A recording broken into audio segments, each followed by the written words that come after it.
안녕하세요. 안녕하세요. 네, 반갑습니다.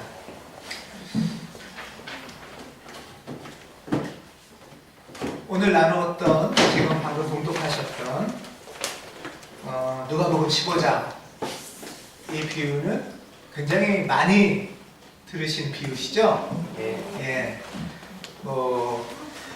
잃어버린 양 한 마리를 찾는 비유는 굉장히 많이 들었습니다.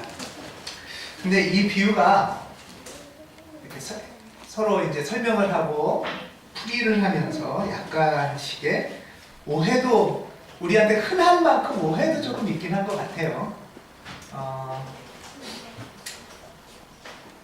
대부분은 이제 한 사람이라도 전도를 해서 교회에 많이 이렇게 데리고 오자, 이런 뜻으로 자주 인용되기도 합니다. 아주 틀리다고 할 수는 없을 것 같습니다. 하지만 성서 본문의 문맥을 본다면 약간의 차이는 있습니다. 저는 오늘 누가복음 15장의 이 비유들을 중심으로 해서 서로 말씀의 뜻을 다시 한번 좀 새겨보고자 합니다. 여러분 같으면 목자라고 치세요, 여러분들이. 그러면은 99마리의 양을 두고 한 마리를 찾으러 가시겠습니까? 그래도 목자라면 좀 낫죠? 내가 만약에 99마리의 양 중에 있다면 어떠실 것 같으세요? 그건 좀 아니죠? 그러면 여러분이 잃어버린 양이라면요? 입장에 따라서 좀 다르시겠죠? 예.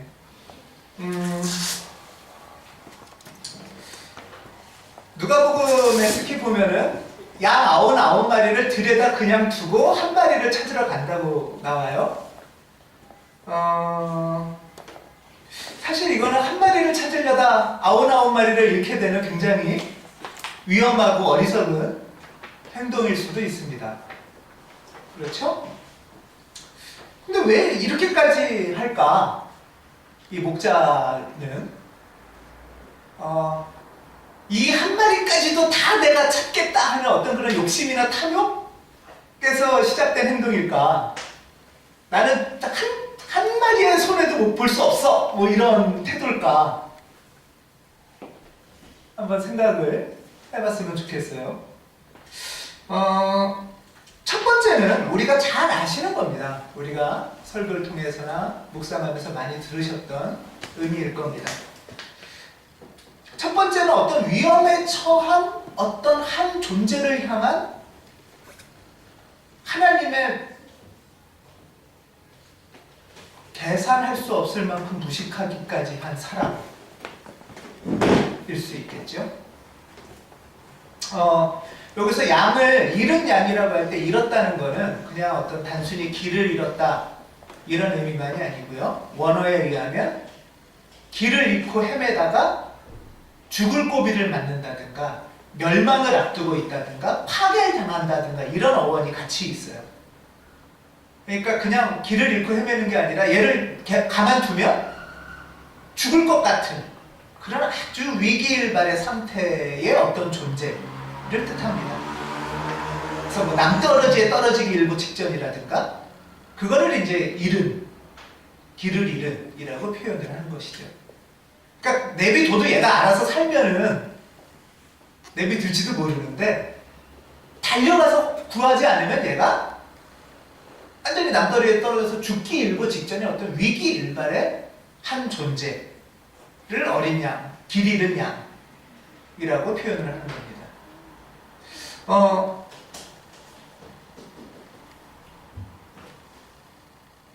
예수님은 하나님을 이렇게 보신 것 같아요. 그렇게 한 존재가 죽기 일보 직전에 있으면 얘네들을 두고라도 달려가시는 하나님. 예수님은 하나님을 이렇게 이해하고 나한테 하나님은 그런 분이야. 우리한테 원래 하나님은 이런 분이야. 하고 이해를 한 것 같아요. 그래서 예수님은 이런 하나님을 가르쳐 주시고자 이런 비유를 들었습니다. 한 존재가 위급한 어떤 상황에 있다면 모든 것을 포기하고라도 달려가시는 하나님. 신학적으로는 이 용어를 하나님의 우선성이란 말로 표현합니다. 하나님은 모두를 사랑하지만 동시에 우선적으로 달려가시는 어떤 대상이 있다 라는 뜻으로 하나님의 사랑의 우선성이란 말을 뜻합니다. 그럼 뭐 이렇게 우선적으로 이 사람을, 이 존재를 사랑하고 달려가실까? 또 이런 생각도 들지 않겠어요? 나머지는 다 버리시려는 건가? 그 한 존재를 위해서.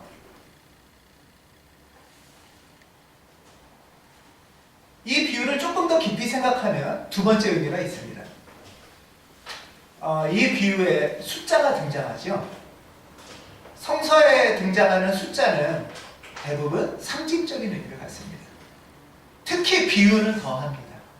지금 어떤 숫자들이 등장하고 있죠? 예? 1, 99, 100. 이 세 가지의 숫자가 등장합니다. 1, 99, 100. 이스라엘 전통에서 100이란 완전함입니다. 완전함. 100이란 어떤 완성된 상태, 완전한 어떤 상태. 우리 식으로 표현하면, 신앙식으로 표현하면 하나님의 나라가 온전히 이루어진 어떤 상태, 하나님의 뜻이 완전히 이루어진 어떤 상태를 표현할 수 있습니다. 그런데 한 마리가 없어졌어요. 그럼 남은 숫자가 99죠. 이거는 단순히 100 빼기 1은 99, 야 아직도 99나 있네 라는 뜻이 아니고 완전히 무너짐을 뜻합니다.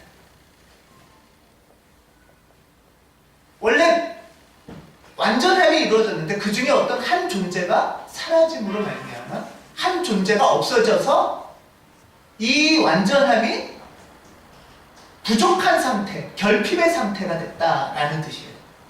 99라는 건 아직도 많이 남았네 이런 뜻이 아니고요. 그래서 99가 남았다는 건 단순한 수치가 아니고요. 불완전함, 결핍, 부족함, 미완성을 의미합니다. 한 마리가 없으면 그래서 어떻게 되는 거죠? 나머지 99도 의미가 없는 숫자가 되어버리고 말는 거죠.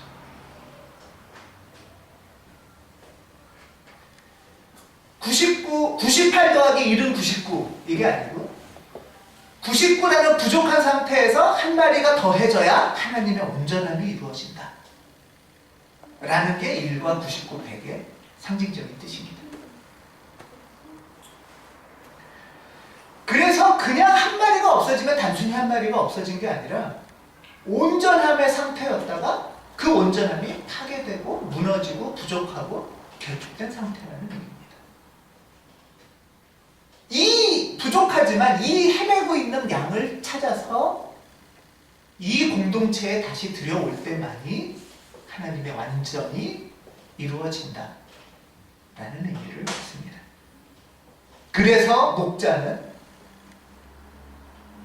이 어리석을지도 모르고 부족할지도 모르는 길 잃은 양을 달려가서 찾으시는 그런 모습을 보여주는 겁니다.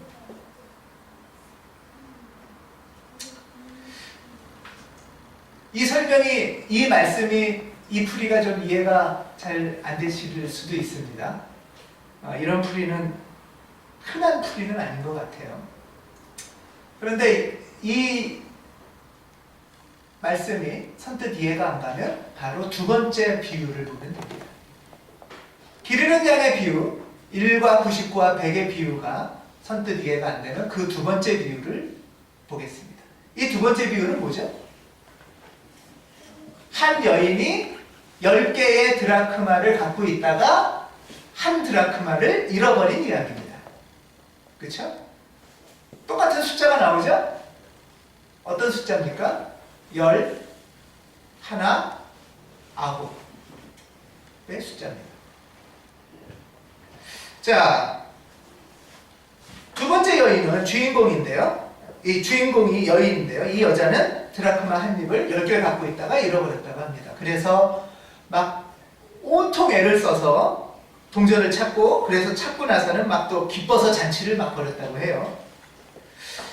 뭐 이렇게 그냥 우리가 숫자상으로 보면 뭐 이렇게까지 오버할까? 물론 뭐 찾아서 애쓰는 건 좋지만 동전 한 푼까지도, 돈 하나까지도 잃어버리지 않으려는 악착 같음이나 욕심인 건가? 그렇게 친다면 동전 하나 찾고 나서 그게 기뻐서 사람들 다 모아서 잔치를 벌였다면 찾은 돈보다 손해가 더 많을 수도 있는 거 아닌가? 그렇지 않습니까? 계산상으로 본다면. 예, 이 여자는 돈 욕심이 많아서 한 푼이라도 잃지 않겠다는 그런 탐욕의 여인은 아닌 것 같아요. 자, 양 한 마리를 찾기 위해 끝까지 쫓아간 목자와 비슷한 마음입니다. 먼저 아까 길을 잃었다 할 때의 잃은 양의 의미를 생각했는데, 이 여인의 어떤 배경도 한번 생각해 보겠습니다. 먼저 이 여인이 사는 집은 뭐 그리 넉넉한 집은 아닌 거예요. 동전을 찾으려고 어떻게 했다고 그랬죠? 여기는 예, 등불을 켜고 그 다음에 바닥을 쓸었다, 이런 말이 나옵니다. 등불을 켰다라는 것은 당시에 평범한 가정 또는 조금 못 사는 민중들의 일반적인 가정 구조라고 합니다. 가옥 구조. 창문이 없는 거죠. 대낮에도 어두컴컴한 거예요. 대낮에도 우리도 옛날에 초가집은 창문이 별로 없잖아요. 그냥 문 하나 있으니까 그런 어두컴컴한 출입문으로만 빛이 비춰지니까 동전을 잃어버려서 등불을 켰습니다. 그리고도 희미하니까 잘 동전이 안 보이니까 종려나무 잎으로 그걸 빗자루로 삼아서 바닥을 훑으면 동전이 있으면 이제 땡그랑 소리가 나서 동전을 찾는 거죠. 정황이 이해가 되시죠? 바닥이 아마 암석이나 진흙 단단하게 다져진 돌바닥. 그래서 뭐 대나무 쌀이 같은 빗자루로 훑은 거죠.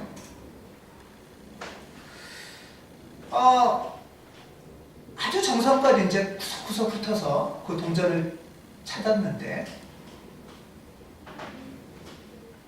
아까 말한 그렇게 돈 욕심이 많은 것을 표현한 게 아니라면 뭘까?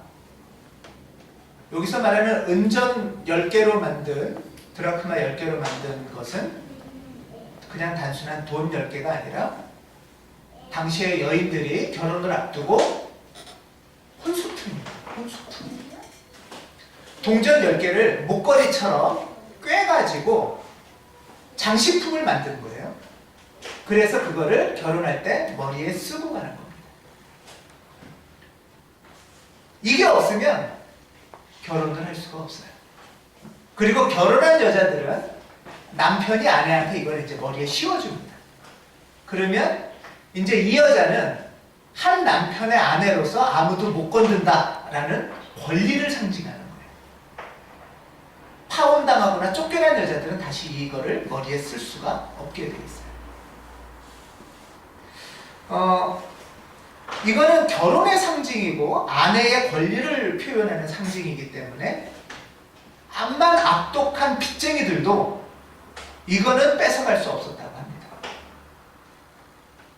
그것이 당시의 법에 적혀있는 이야기입니다. 이 10개의 동전이라는 것은 결혼의 온전한 완성의 상징입니다. 결혼을 앞둔 여인은 그래서 결혼을 준비하는 사람으로서 최소한의 준비물이 바로 이 드라크마 장식물입니다. 그런데 지금 그게 끈이 끊어져가지고 하나가 떨어져 버린 거예요. 자, 그러면 이 9개로 동전을 매도 될까요? 이거는 단순히 동전 하나가 없어진 게 아니라 동전 10개를 다 잃어버린 거나 마찬가지의 의미죠. 하나가 없어짐으로써 나머지 9개는 결혼의 상징, 결혼의 완성을 뜻하는 그 모든 것을 상실한다는 뜻입니다.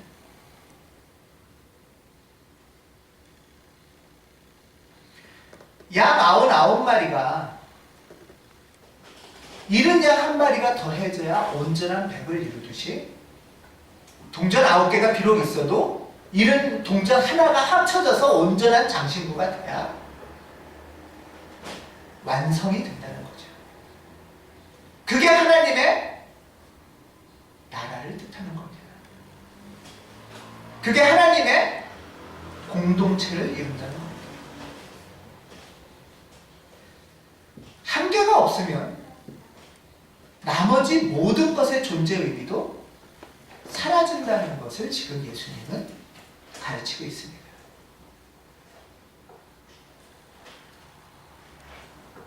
우린 지금까지 이 맥락의 의미를 많이 사라지거나 잊어버리고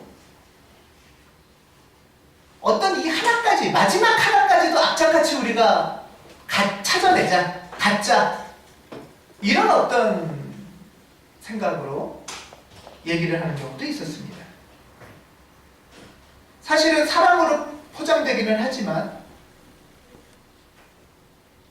사실은 그 배후에는 악착같은 어떤 열심, 승부근성, 그거마저 내 것으로 만들겠다는 어떤 것이 교회에도 숨어 있지 않았나 하는 생각을 해봅니다.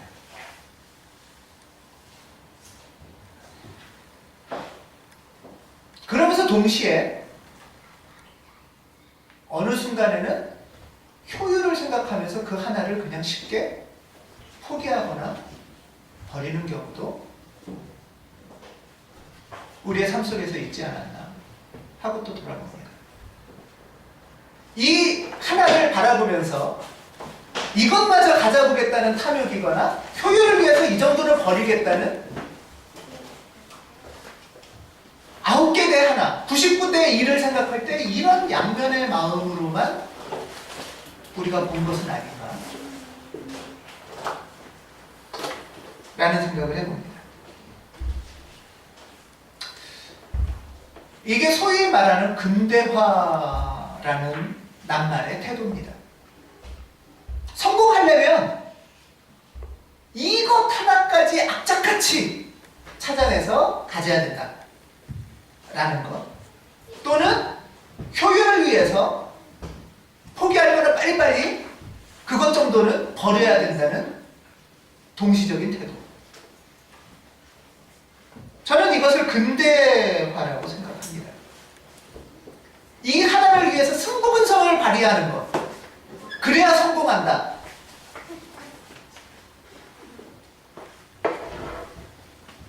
99점도 세워먹고 100점을 맞아야 된다라든가 2등도 필요 없고 1등이어야 된다라는 것들은 사실 이 속에 숨어있는 어떤 태도가 아닐까 싶습니다.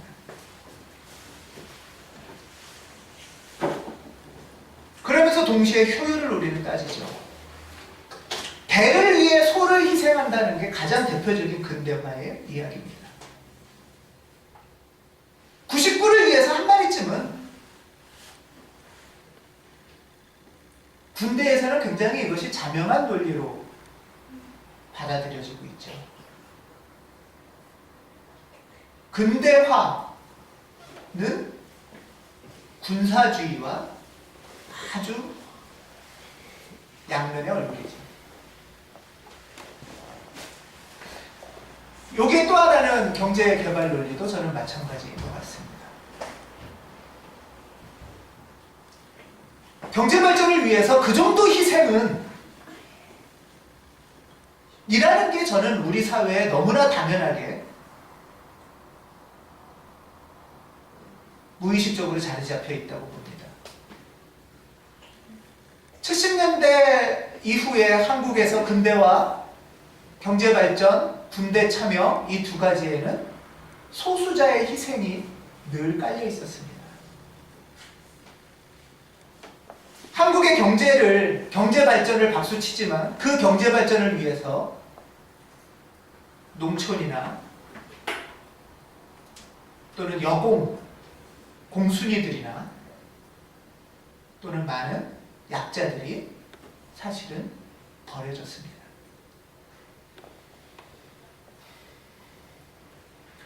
IMF에서도 굉장히 많은 조약을 할 때 소수의 피해자는 어쩔 수 없다라는 것이 늘 자리 잡는 논리가 아닌가 하는 생각을 해봅니다.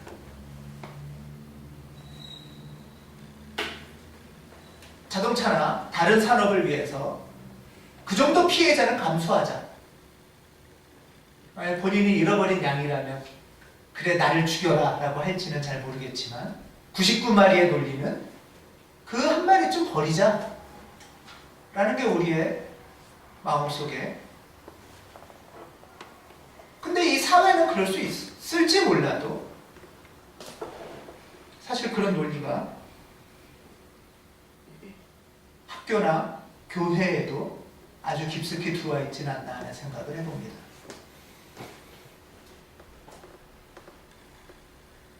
효율을 위해서 루저를 포기하자는 것.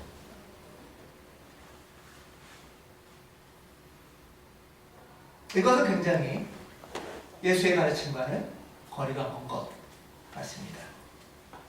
그래도 60년대 이후에 우리나라는 근대화라는 걸음을 걸었는데 우리나라에서 가장 근대화가 안 되는 곳이 어딜까요? 안 된 공동체가. 이 근대화의 걸음을 가장 못 받아들인 공동체는 가정입니다. 가장 근대화가 안 된 공동체, 미개한 공동체는 어떻게 보면 가정이에요. 가정만큼 비효율적인 데가 있습니까? 우리 식구가 3명이 있는데 2명을 위해서 1명쯤 버리자 라고는 하지 않죠.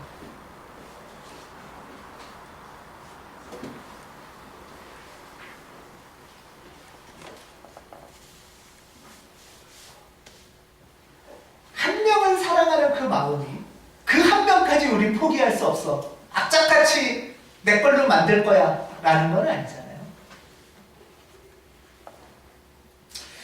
그래도 저는 이 마음이 살아있는 것이 바로 하나님이 만든 사람의 본성이라고 생각합니다. 그 본성이 살아있는 것이 가정일 수 있는 거죠. 누가복음 15장의 3번째 비유는 이 가정의 비유입니다. 우리가 잘 아는 탕자 이야기가 이야기입니다. 이것도 좀 다르게 보셔야 돼요. 자, 이 가정의 식구가 몇 명입니까? 3명입니다. 아버지, 큰아들, 작은아들. 그렇죠?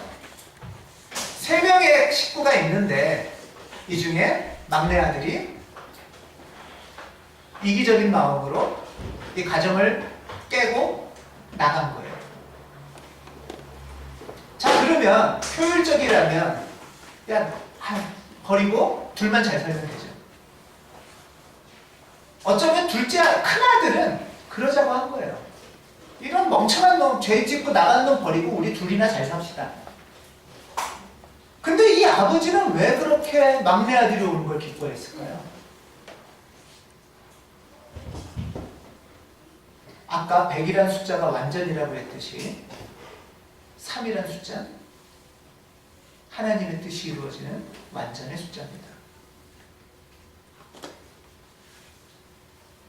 그런데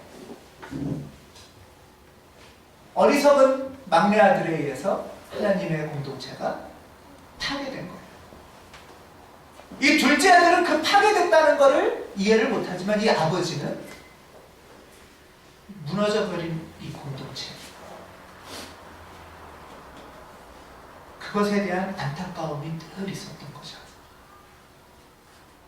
얘가 비록 죄를 졌지만, 연약하지만, 어리석지만 돌아와서 온전한 가정이 이루어지길 아버지는 바라신 거죠.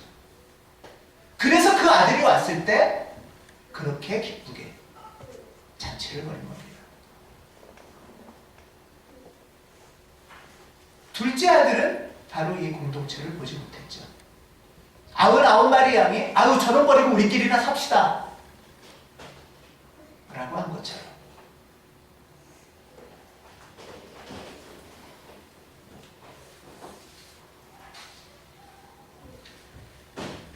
작은 아들이 돌아와야 이 가정은 온전해집니다. 한 드라크마가 찾아져서 10개의 드라크마가 돼야 온전해집니다. 한 양을 찾아서 100마리의 양이 돼야 온전해집니다. 지금 이 누가복음 15장의 이 비유 세계는 어떤 틀에서 이야기되냐 하면 바리새파와 율법학자들과 예수님과의 대화입니다. 무슨 말이냐 하면 바리새파와 율법학자들은 그 한 마리 버리고 갑시다 이 얘기예요. 피곤하고 도움도 안 되고 죄인인데 그때 하는 얘기가 바로 이 얘기들입니다. 여러분 잉여라는 낱말 들어보셨죠? 잉여. 언제부턴가 우리 사회에서 회자되는 낱말이에요. 잉여라는 거는 남은, 쓸데없는, 없어도 되는, 그래서 사라져도 상관없는 존재라는 뜻이죠. 아름답고 멋진 청년들이 잉여라는 이름으로 요즘은 불리우기도 합니다.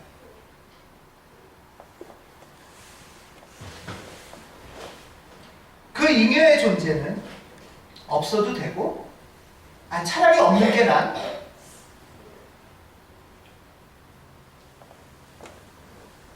그런 이 사회에서 그런 존재가 있다고 말하는 낱말이에요. 지금 바리새파나 율법학자들에게는 이 죄인들은 없어지는 게 난 쓸모없는 잉여 인간들이에요. 차라리 버리고 갑시다.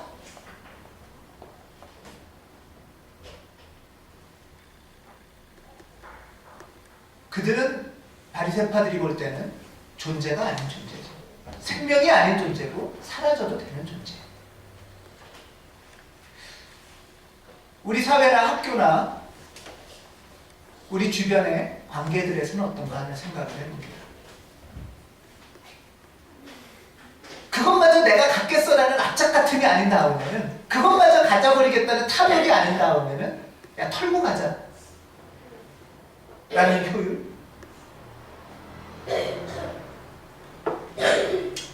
설마 우리 사회가 그럴까? 라고 한다면 우리가 돌아보라 될 우리의 사회를 보여줄, 비춰주는 거울 중에 한 모습이 우리 사회가 장애우들을 대하는 태도입니다. 우리 사회는 장애우들을 어떻게 바라볼까요? 내 세금이나 축내는 그냥 우리끼리 있으면 계단도 되는데 장애인 때문에 엘리베이터 져야 돼. 굳이 그렇게 찾아가야 돼? 학교에서도 장애우가 입학하는 걸 꺼려합니다. 돈이 드니까. 공부를 잘하고 건강하고 멋지고 훌륭한 사람들은 좋은데 별로 쓸모 없어 보이고 머리가 나쁜 것 같고 멍청해 보이면 쓸모없는 존재가 되는.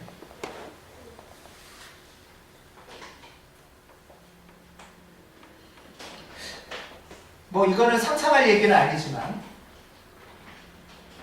만약 세월호 사건의 피해자가 훨씬 더 고관 대작이고 서울대 출신의 엘리트들이고 재벌 총수들이었다면 이 정도로 무마가 될까?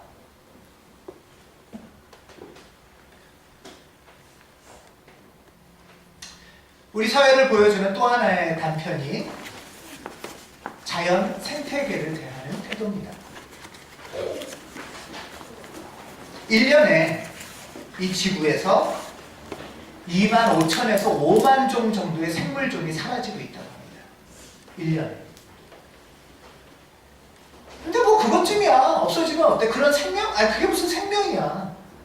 4대강 만들고 뭐 간척하고 경제발전하고 하다 보면 그것 좀 죽는 거야. 없어도 되는.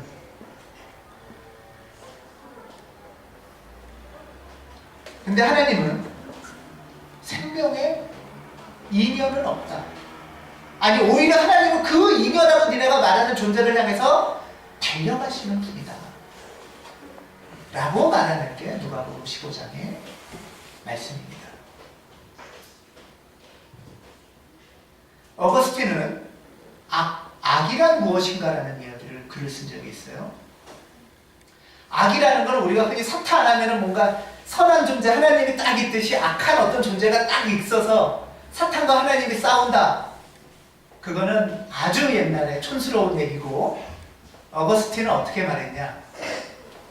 완전함, 하나님의 뜻을 이루는 완전함이 선함이고, 완전함의 어떤 한 부분이 결핍됐을 때, 하나님의 뜻이 이루어지지 못한 부족함이 있는 걸 악한 상태라고 얘기합니다. 하나님의 나라가 이루어지는 완성을 못하게 하는 어떤 결핍의 상태가 악한 상태라는 거예요. 그렇게 치면 99마리는 악한 상태의 삶인 거예요. 한 마리가 와야 하나님의 선함이 이루어지는 상태인 거예요. 9개의 드라크마루는 악한 상태 속에 살 수밖에 없는 거예요. 등잔을 키고 구석구석 빗자루를 쓸어서 하나를 만들어서 10개의 드라크마가 돼야 온전한 선함이 이루어진다는 거죠. 비록 죄를 짓고 이기적이고 나쁜 막내 아들이라도 그 아들이 돌아와서 함께해야 그 가정은 선함의 가정이 된다는 거예요. 그 아들이 없어졌을 때 이미 그 가정은 이 막내 아들이 죄진 것만이 아니라 이 가정의 상태 역시 악함의 상태에 빠진다는 거예요.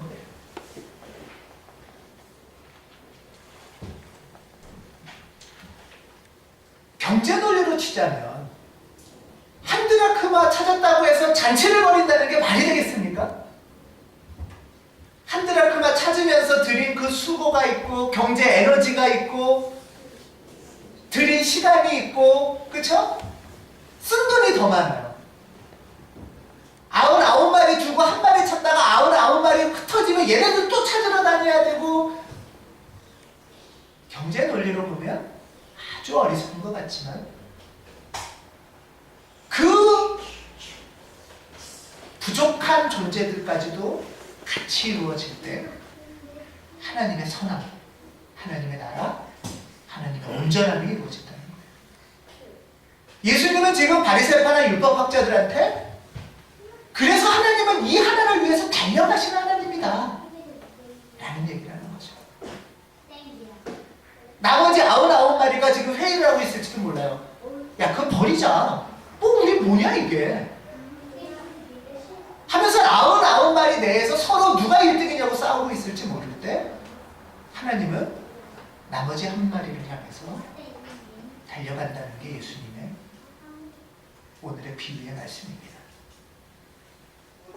우리는 근대화 논리나 새마을운동 논리나 경제개발 논리,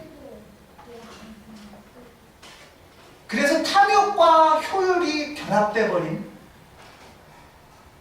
이 마음에서 거리를 두고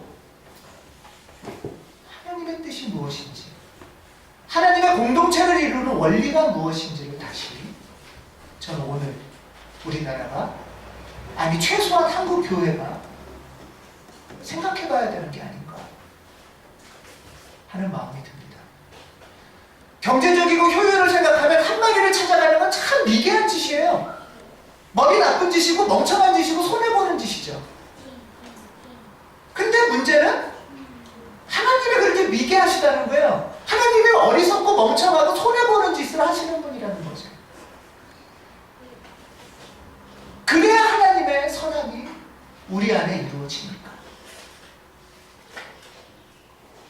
오늘 예수님의 비유에 의하면 비록 어리석어도, 비록 죄를 졌어도, 비록 부족해도 불필요한 존재는 없습니다. 우리의 슬픔은 뭐냐 하면 아주 약한 그 아이들이 죽음으로 말미암아 우리 사회는 결핍의 상태가 됐다는 거죠. 악의 상태가 돼간다는 거죠. 부족한 상태가 된다는 거죠.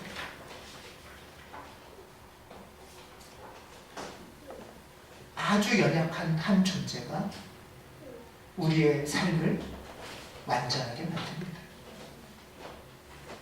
그래서 그 연약하고 작은 한 존재는 나머지 99의 존재만큼이나 소중하고 존귀한 존재입니다.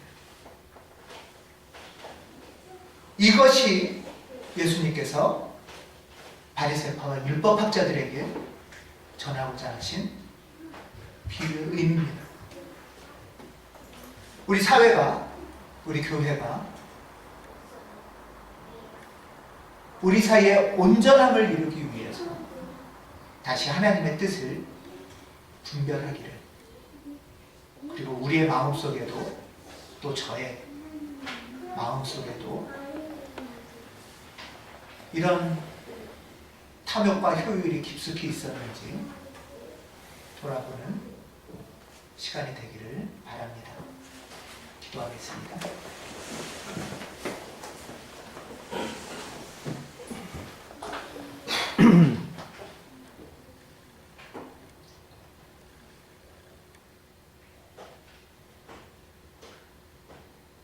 하나님,